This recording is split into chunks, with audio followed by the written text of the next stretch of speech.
La mécanique du complot en une minute. Toute information vient d'abord d'un fait. Il neige. Vos sens et votre expérience vous permettent de juger qu'il neige, et c'est cette version que vous transmettrez aux autres.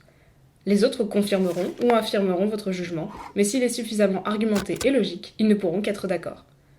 Cependant, il arrive aussi que d'autres versions aient leur petit succès. Seuls 25% des Français ont confiance en l'information officielle donnée par les grands médias, et seulement 21% chez les jeunes de 18 à 25 ans.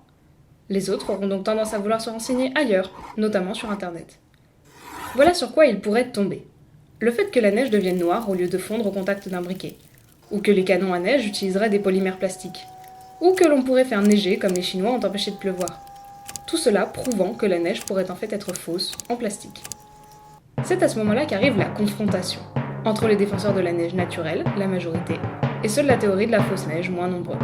Lorsque cela arrive, le groupe en minorité aura tendance à assimiler quiconque réfute sa version à une personne participant au mensonge collectif.